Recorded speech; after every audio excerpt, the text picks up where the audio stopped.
see everybody. We're going to use Acts 17 as a basis for this.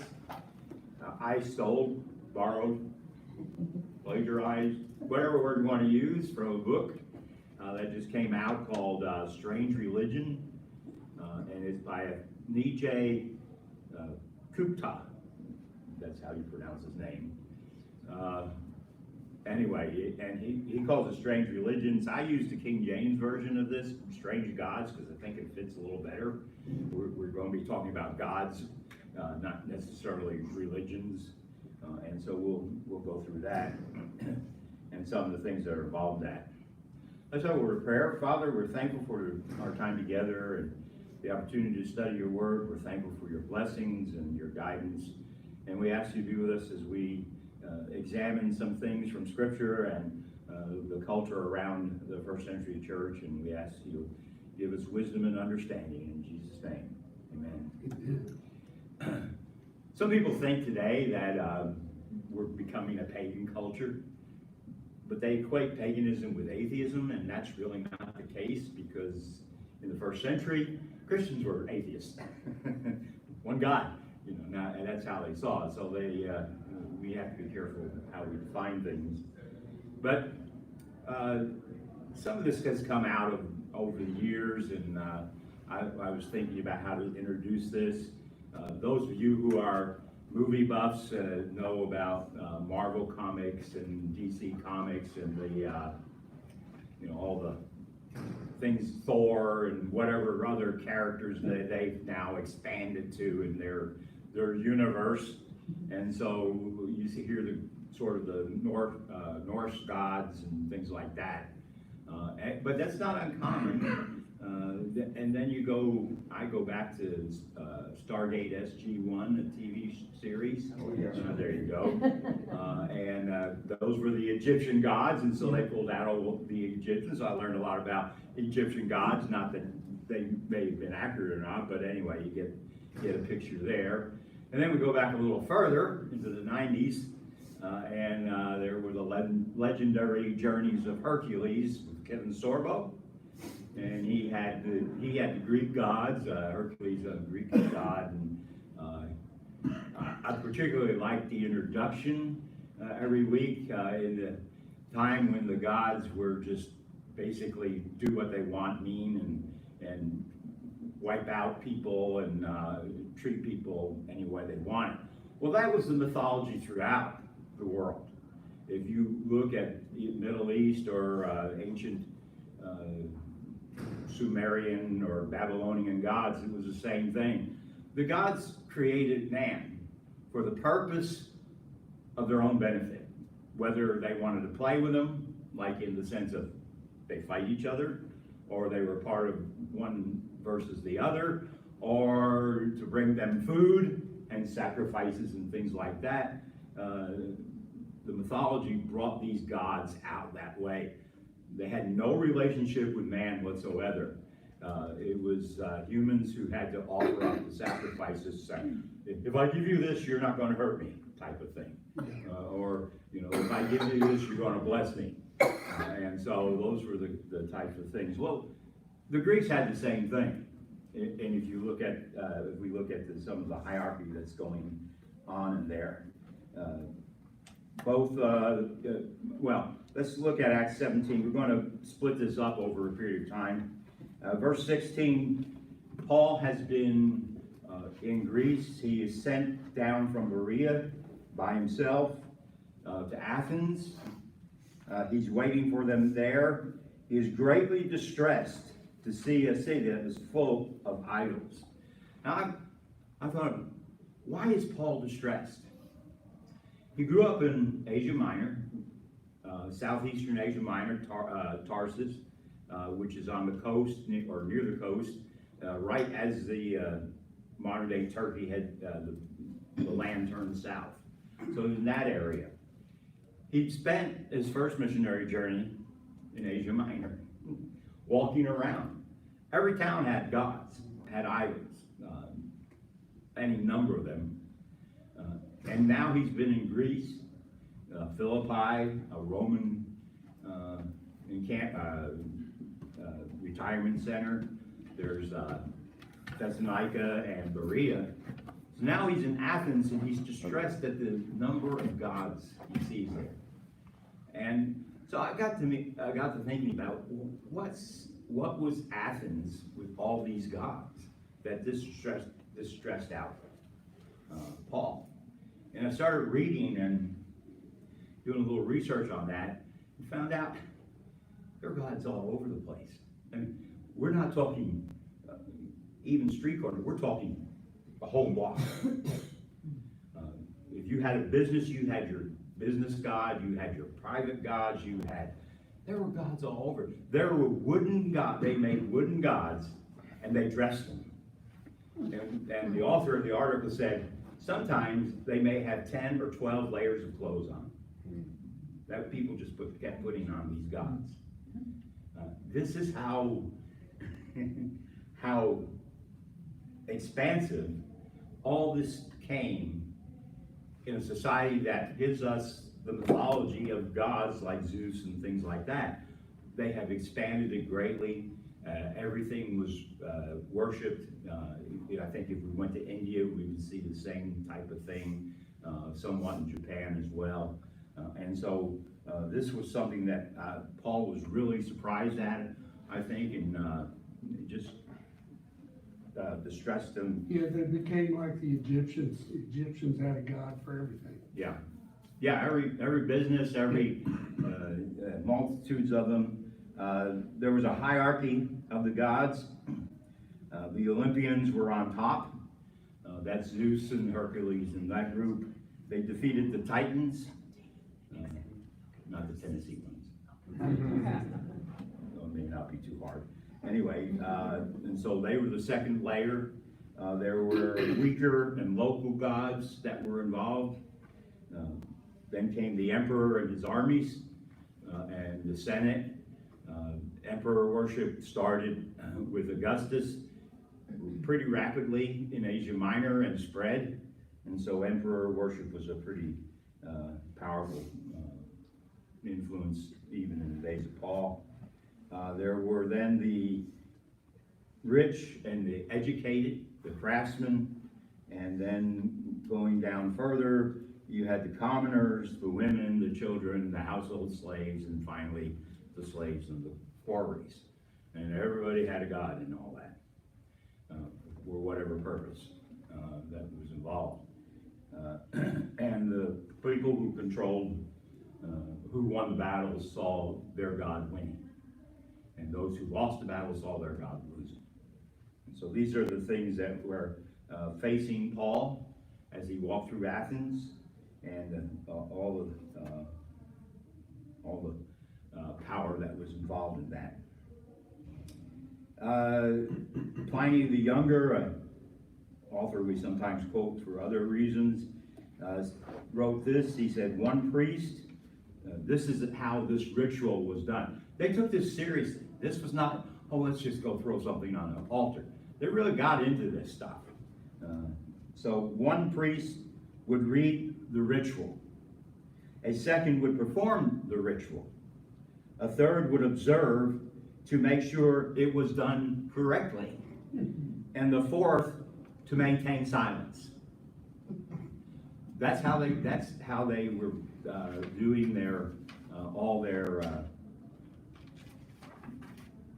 worship, or however we may phrase that, in these gods. And so the hierarchy had to be protected.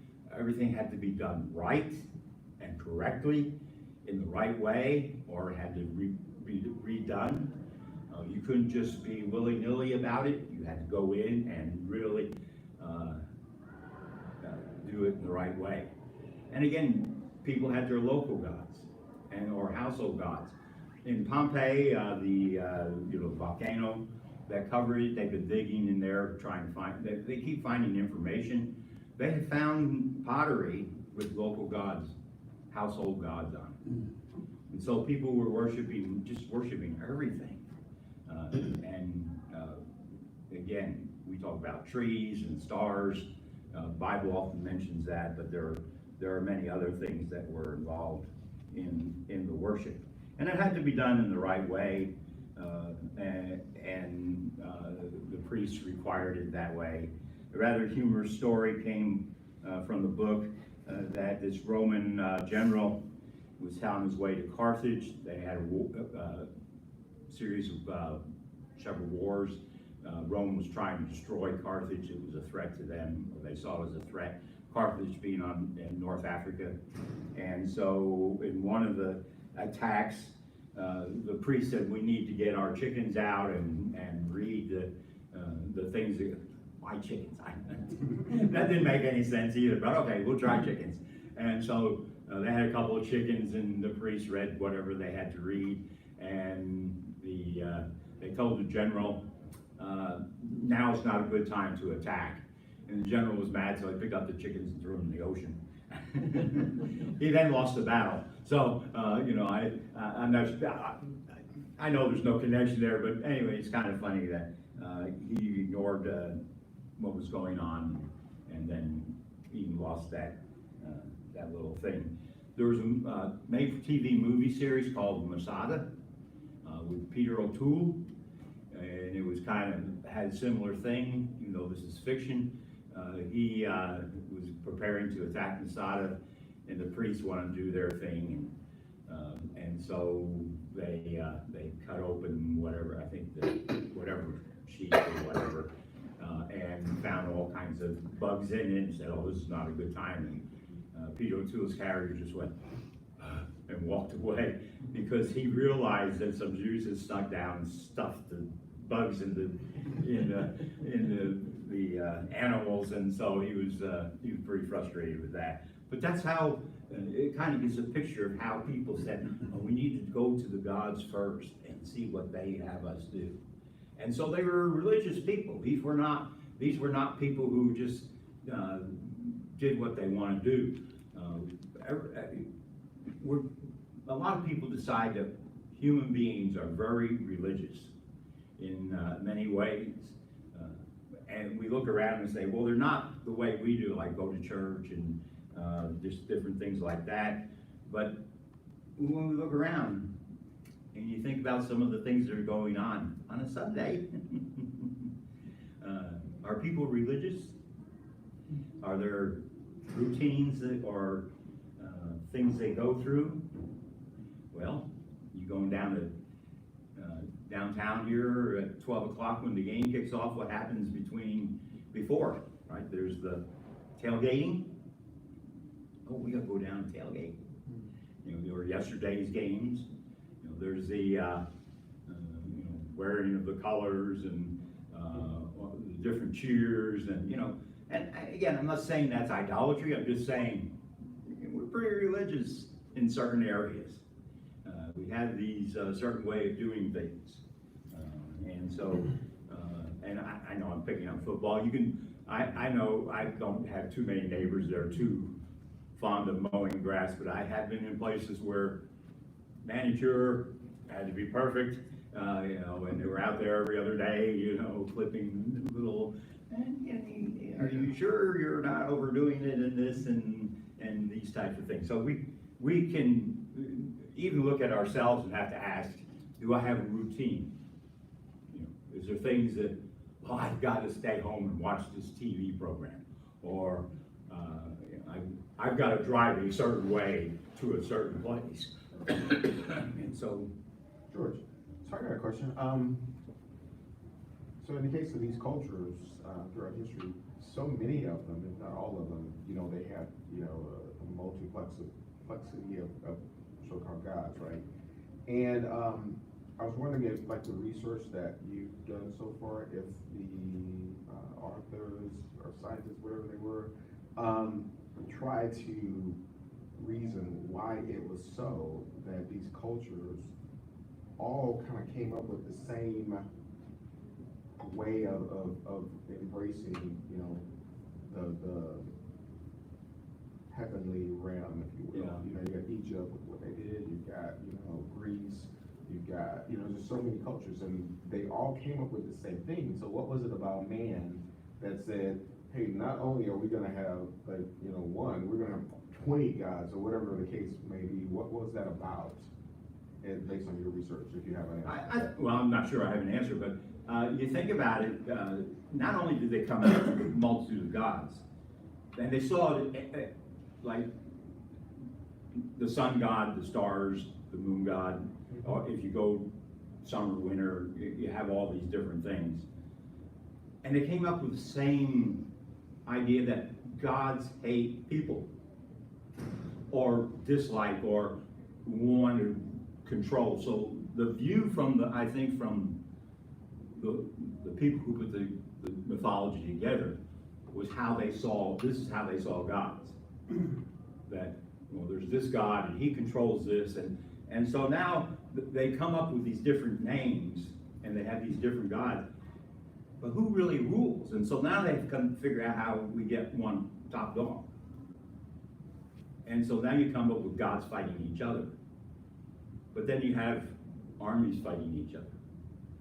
So I think it's a mixture involved in that. While you were talking, I was thinking, they still had the same story, just different names. The same way, but different names. And why they chose it that way, I don't know. It just seems that was the desire they had, was to have this top dog, and he's better than any other god. And of course, if a conquering nation came through, their God is stronger than, and we see that in the Bible.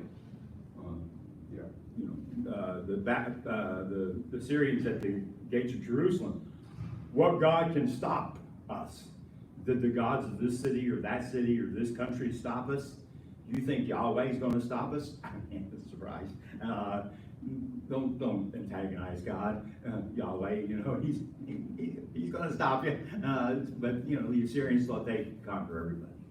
Or in another case where, well, their God is the God of the hills, but we'll fight him on the plain. Well, that didn't work out either. So, but there was this battle. Who was the top dog? So that's part of it. Why they came up with the same story, it's hard to say. I think that goes way back into the depths of history that we may never understand completely. But that's a great question, because that's really an interesting way to see these gods. And I don't know if there's any, how far scholars have gone back into some of that. I know that they tell the stories of the Babylonians, the early Babylonians. They tell, but again, it's the same thing. One God stronger than others. My God is stronger than your God. But then people just decided ancestor worship. That's another thing that popped up. Why was that universal? Because we see it in some parts of the world today. But you go back and you see it in Pompeii, you see it in Rome, in Athens, you see it in some of the Old Testament texts. Why? Here's my ancestor, I'm going to worship it. What did the ancestor do? I probably had some worse things in my line, so I'm not too worried about going back there. But anyway, so this is what Paul enters into. So in verse 17 he says, so he reasoned in the synagogue with the Jews and some God-fearing Greeks. So obviously there were, when he says God-fearing, there were people who believed in the Jewish God. I put it that way right now. As well in the marketplace day by day with those who happened to be there. A group of Epicurean and Stoic philosophers began to debate with him. Some of them asked, what is this babbler trying to say? And others remarked, he seemed to be advocating for foreign gods, or advocating foreign gods. And they said this because Paul was preaching the good news about Jesus and the resurrection. So here's Paul preaching in the city, debating with the philosophers, talking with people in the marketplace. So even though he's distressed out with all the gods, he's out there talking with them and trying to get a foothold in this area. And he does succeed in that as we get to the end of the story. But it's a conflict with the Roman or Greek religions that we are going to see here, because he's advocating something strange to their ears. And if you think about it, if you have certain gods that you have to follow, from household to business, to the local gods, to the national god, to the international god, if that's the case, and there's certain things you have to do in each case, and this guy comes along and says, wait a minute, I've got a god here, let me tell you about him, and he's different from everybody else, and we'll talk about the differences. It kind of got them, well, you're upsetting the apple cart. And so you're causing us distress. And the one thing nobody wanted was the distress of having their deities upset. Because in their view, that could cause all kinds of issues. At least bad vibes, bad weather, wars, things like that. And Rome didn't want wars, but they enforced that in Roman armies. And the Greeks didn't want trouble in their pantheon of gods, but this could cause problems. Don't you think there's probably like a financial aspect to it too? Definitely. They're no longer getting their tithes for all their different religions. That was, yeah, and earlier, if you go back when Paul was in Ephesus, well, this is after this, but when he's in Ephesus and they burn all the books, that got all kinds of, there's an example of things being upset. You're upsetting the apple cart, and you've come in and denied our God. How dare you do that? And so now they want to kill Paul. They burned all these books, and Demetrius and the god Artemis and all that. So that, and again, that's a name of a god that could be in the Greek world a different name, but so they had all that together. So yeah, the finances go in that. I'm offering the sacrifice to my God. If I change gods, how's he? Is this a good thing to do? And it was a transactional thing that was going on here. I bring you my sacrifices, you're going to give me good things. Or you're not going to hurt me. It's like Or, a protection racket. huh? That feels like a protection racket. Yeah, well, yeah, he labeled it mafia. So that was sort of what was going on. There was this back and forth, this concern with the gods. We don't want to offend them. We don't want to upset them. And so we do these things. Now the Jews were tolerated for two reasons. One, they had a temple, which Pompey, when he conquered Jerusalem in 63 BC, was surprised there's no idols in the temple. But they were accepted, they had a temple, and they had a history. And so they were tolerated. Christians didn't have either. Now, I understand temple, the Holy Spirit and all that. But they didn't hear that. They just think Christians didn't have anything. And so the Jews were tolerated. People looked at it and said, these people are weird. They take every Sabbath off or every Saturday off. And the author pointed out, yeah, but they mocked the Jews for doing that, but the Greeks had 49 holidays. It's only 3 short of a year. They did the same thing. They just didn't do it the same. They didn't do it like every Saturday. They did it at different times, so they may have had beginning and end of the week a holiday or something like that. How we sometimes have a Monday and then something happens on Friday or Saturday. So anyway, it's a strange world that we live in, and people come up with strange ideas. But they were calling Paul teaching strange gods, and they used the plural gods. They didn't understand all that, and that's acceptable. We understand they were just hearing first time, and so there's some things that they needed to understand later on. So the city was full of idols. You could disagree with what they were like, when or why they intervened in about their concern, but not about their existence. So someone can look at an idol and say, well, I don't see it that way, but it does exist. Now they have no idea, they're just looking at a stone or wood or whatever statue. They have no idea that if this God exists.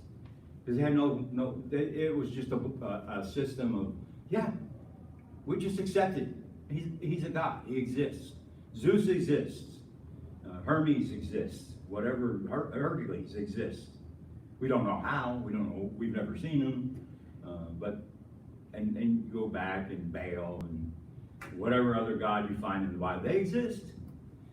No way to show or understand how they exist.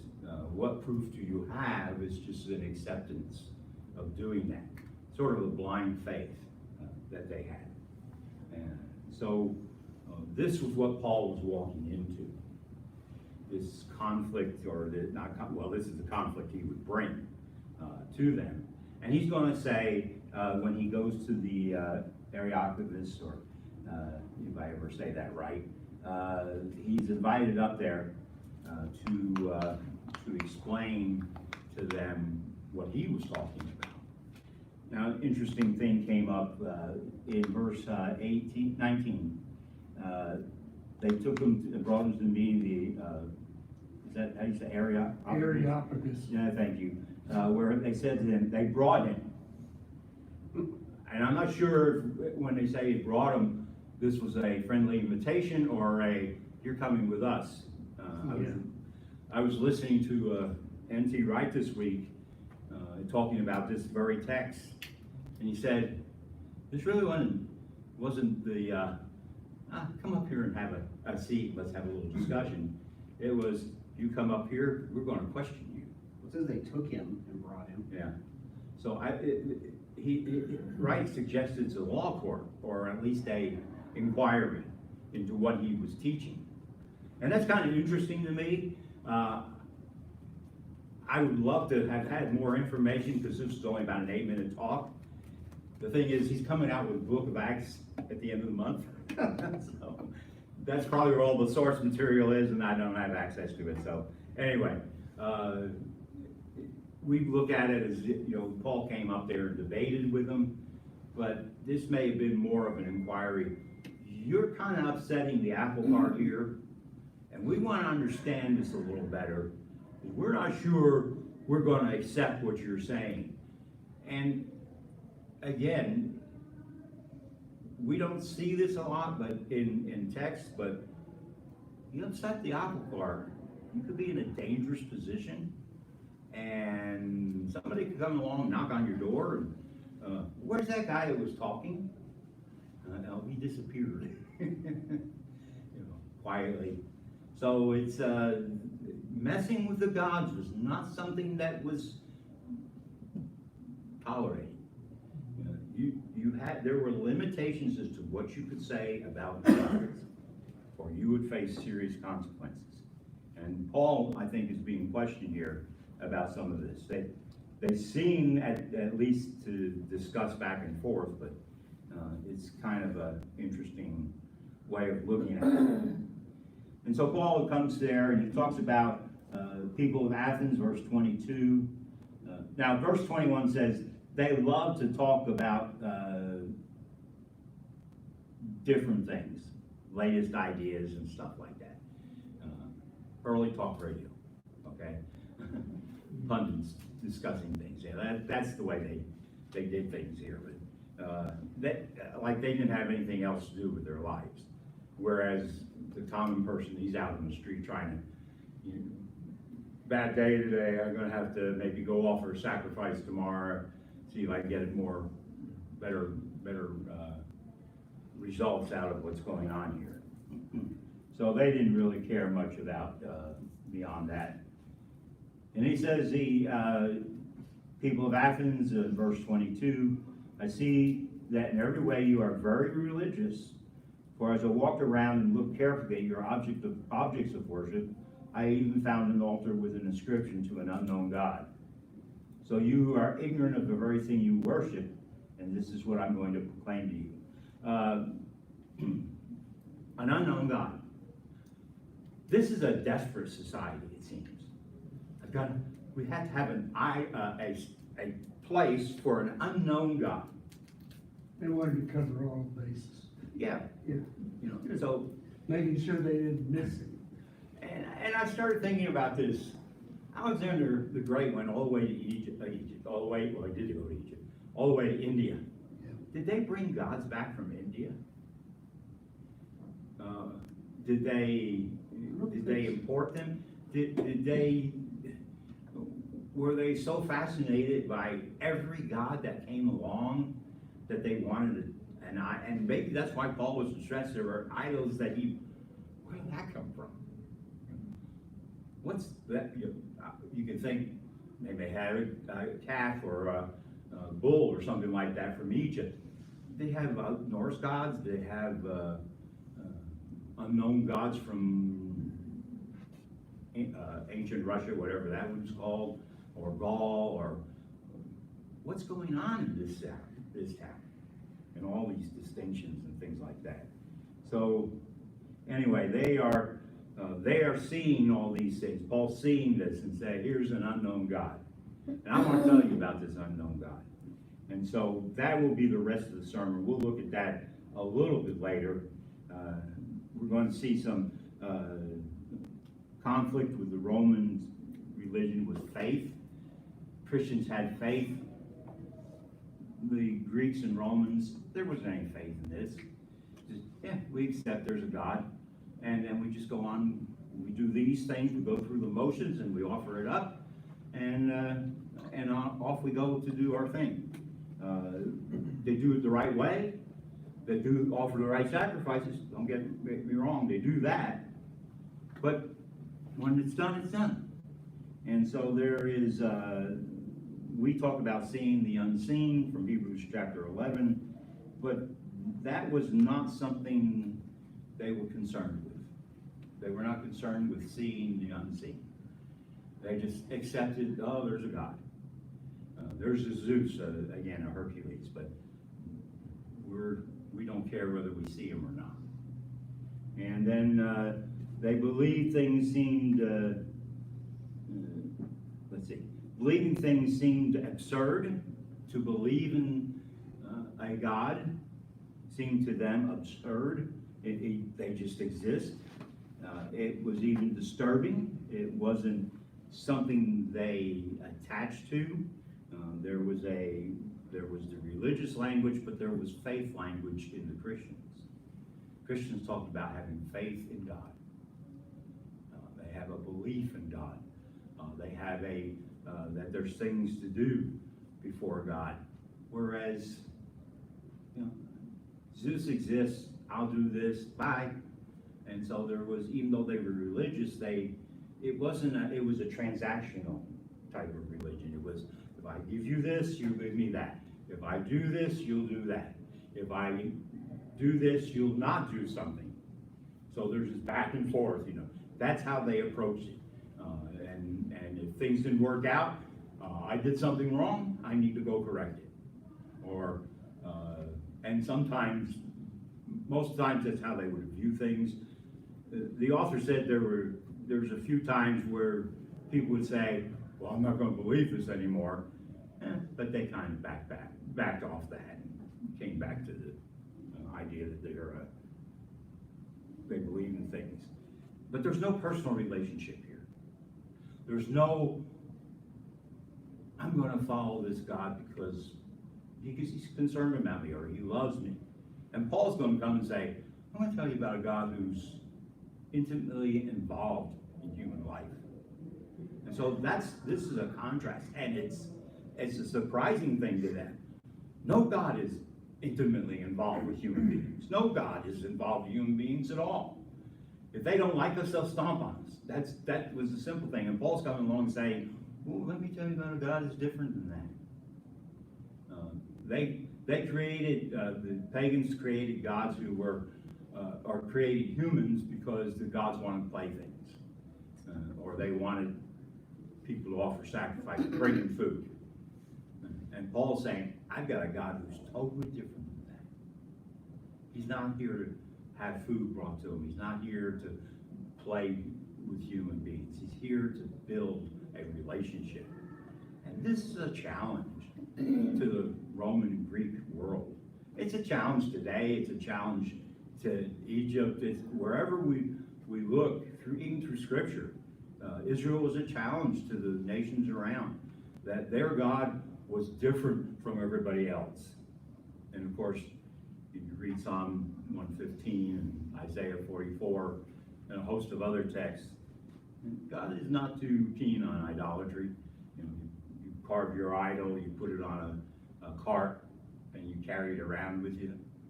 Or can you imagine just putting it on your back and you're carrying this idol around? Oh, he's my God, he saved me. He can't see, he can't talk, he has no understanding.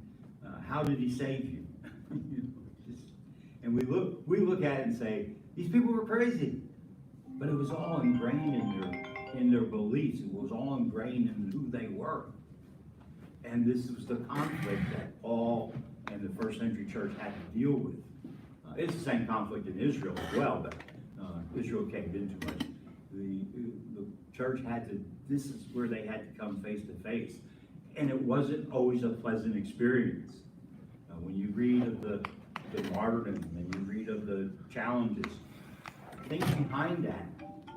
These people were martyred, they were attacked, they were imprisoned because there was idolatry that they were questioning. They were questioning the gods of Greek and Rome and any place else they would go. So they were disturbing the system, and no one wanted the system disturbed.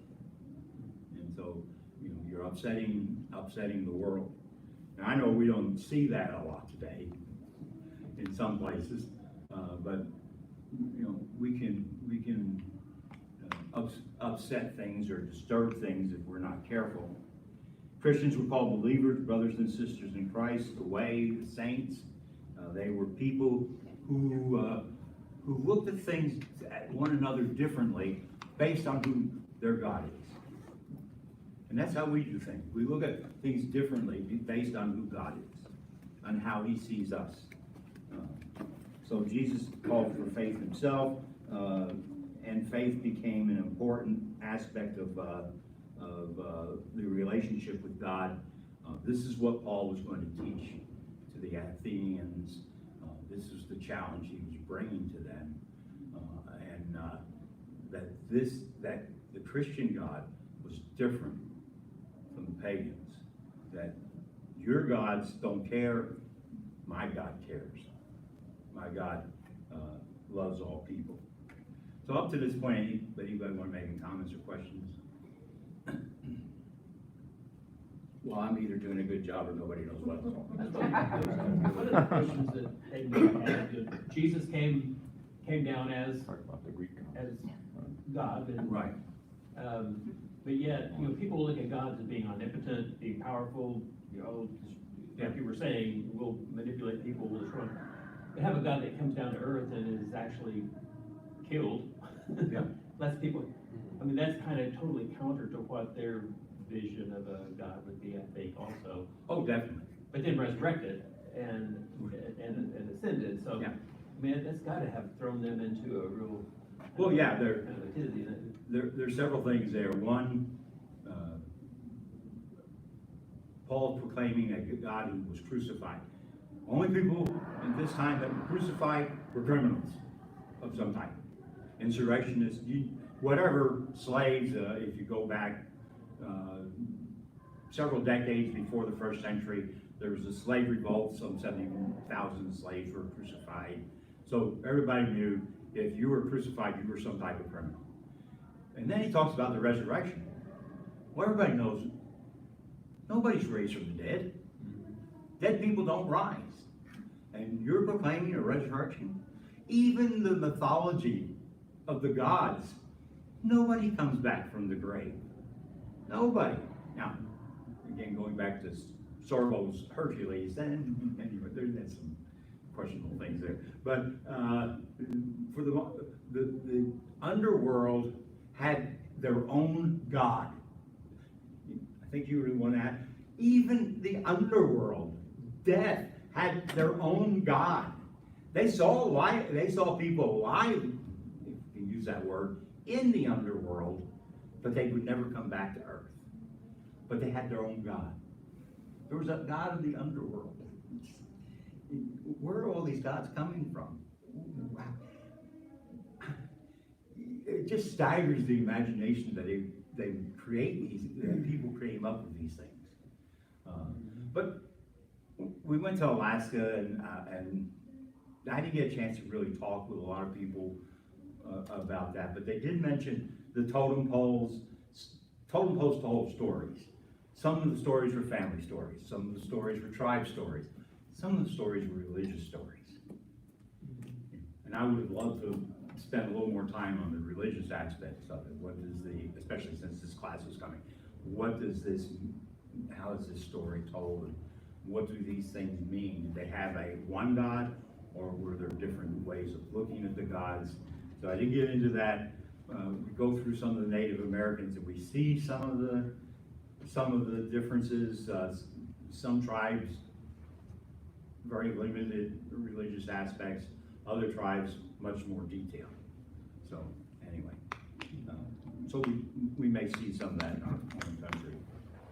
But the resurrection drives people crazy in the ancient world. Nobody comes back from the dead. Now you have a criminal God coming back from the dead. This doesn't compute. This doesn't understand. We understand who Jesus is. So this just doesn't compute. It doesn't make sense. It doesn't fit into our idea of things. Resurrection. And so that was one of the big challenges. There's several others we'll look at in here as we go through. Any other comments or? George, when you were talking about the fake gods or, playing with the humans, I can just see this cat that's caught a mouse or a bird, sitting there slapping it around just for its amusement. That's what I see. Well, that's what, again, the introduction to Sorbo's Hercules was. Oh, okay. They just kind of left that impression that they just, because the scenes that they showed were fire coming down and burning up things, people and everything else. So that's sort of the idea. Yeah, we just play. So the cat illustration is really good. People probably have the stories to explain stuff, lightning and volcanoes exploding and stuff like that. Yeah, we think about Pompeii. If Pompeii wasn't destroyed, I wonder what they thought about the volcano. Or were the gods that they found in the various houses and temples in Pompeii, were they there to protect them from the volcano? Because volcanoes, Vesuvius is still active, so there's a little concern that if it blows again, everybody, we know what volcanoes do. What about all those volcanoes out in the South Pacific? We're kind of immune to these things because we don't have that many except Mount St. Helens, and we don't think about it. But you think about earthquakes or hurricanes. Or what gods have been offended because there's a hurricane? And we look at all the sad destruction that occurred in this last one. But people are moving south. So they're moving into the hurricane zones. I moved from Indiana. You kind of wonder, look at our situation today where we kind of debunk religion and some, not us, but specifically, but groups. And, through time, they worship things that, like volcanoes or earthquakes or national disasters. They figured there had to be some kind of God that was controlling that was punishing people. But as time goes on, we kind of figure stuff out, and we debunk a lot of those things. That's really not a God that did this. This is caused by this, and this.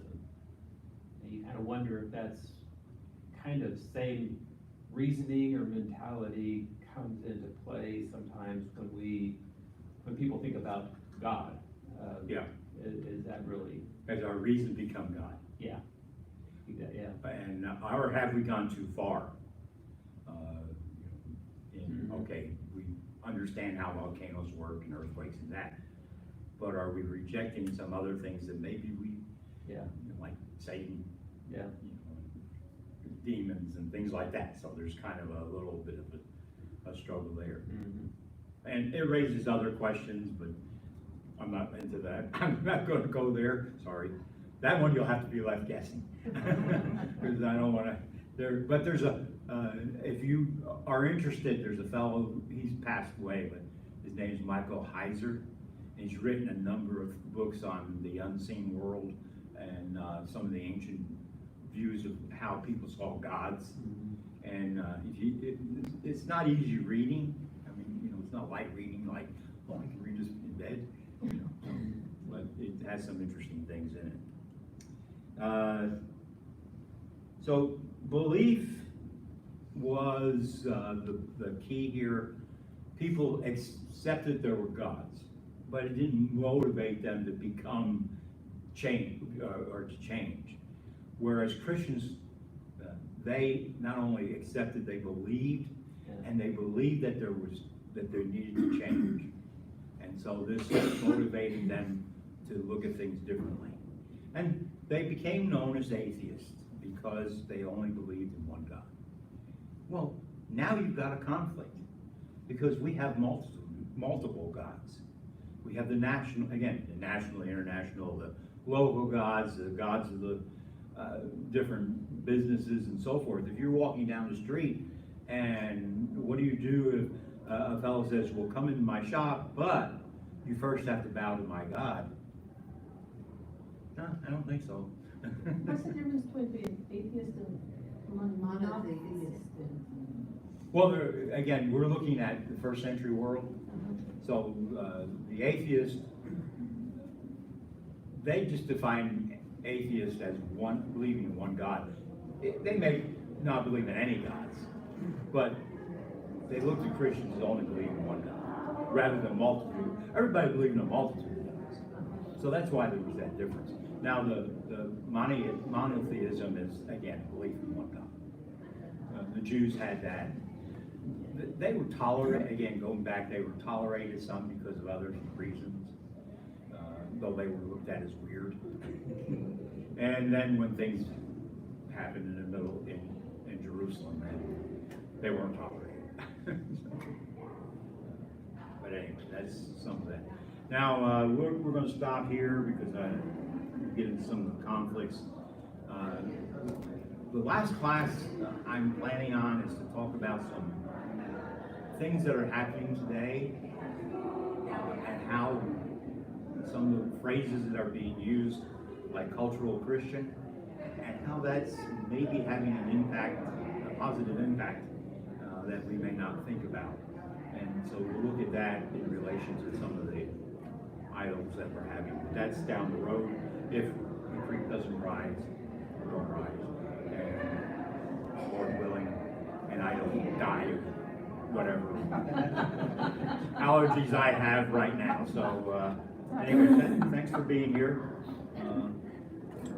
See you later.